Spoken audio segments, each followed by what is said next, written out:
આજથી શરૂ થયેલા પિતૃપક્ષની વિધિ 2 ઓક્ટોબર સુધી ચાલનાર છે, જેમાં આજથી જ અનેક પરિવારજનોએ પિતા, પિતામહ અને પરદાદાઓને યાદ કરીને પ્રથમ પિતૃપક્ષની વિધિ કરી હતી, જેમાં પિંડ બનાવી તેની વિધિ ભૂદેવો દ્વારા કરાઈ હતી.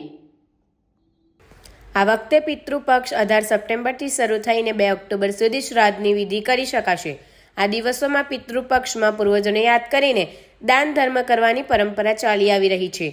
આ દિવસોમાં ગ્રહોની શાંતિ માટે દાન, પુણ્ય અને પૂજાપાઠ કરવામાં આવે છે, જેથી આપણા પર પૂર્વજોના આશીર્વાદ કાયમ રહે છે. એવું માનવામાં આવે છે કે પૂર્વજોની આત્માની શાંતિ માટે તર્પણ, પિંડ દાન અર્પણ કરવાથી આપણા પૂર્વજો પ્રસન્ન થાય છે અને તેમના આશીર્વાદ આપણા પર રહે છે. શ્રાદ્ધની પરંપરા કેવી રીતે શરૂ થઈ અને તે સામાન્ય લોકો સુધી કેવી રીતે પહોંચી, આ સમય દરમિયાન કઈ બાબતો ધ્યાનમાં રાખવી જોઈએ.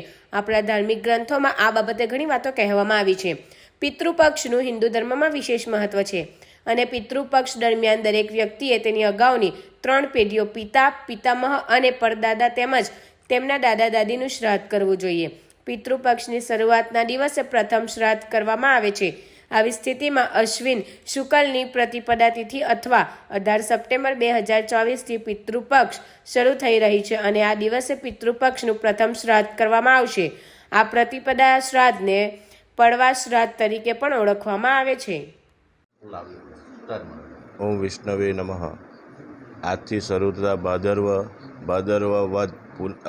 ભાદરવા વદ એકમથી લઈ અને ભાદરવા વદ અમાસ લગી પિતૃપક્ષ કહેવામાં આવે છે. આ પિતૃપક્ષમાં સર્વ પિતૃઓના કલ્યાણ માટે સર્વ પ્રજાજનો પિંડદાન, વિષ્ણુ પૂજન, તર્પણ કરી અને પિતૃના મોક્ષ માટે અને પિતૃની કૃપા માટે આ પૂજા કરી રહ્યા છે.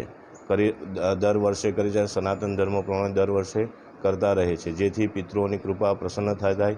પિતૃની કૃપાથી ધન, સુખ, શાંતિ અને સમૃદ્ધિ દેવોથી પ્રાપ્ત થાય છે, પણ પિતૃની કૃપા પરથી એ સંતતિ, સંપત્તિ અને સંતતિ આ પિતૃની કૃપા હોય તો જ પ્રાપ્ત થાય છે. જેથી કરીને આ 16 દિવસ પિતૃનું તર્પણ, પૂજન કરી અને મોક્ષ પ્રાપ્ત કરવા માટેનો આ પિતૃઓને મોક્ષ આપવા માટેનો આ પક્ષ છે અને તેમાં પિતૃઓની કૃપાથી એ ધન, ધાન્ય, સંપત્તિ અને સંપત્તિ પ્રાપ્ત થાય છે.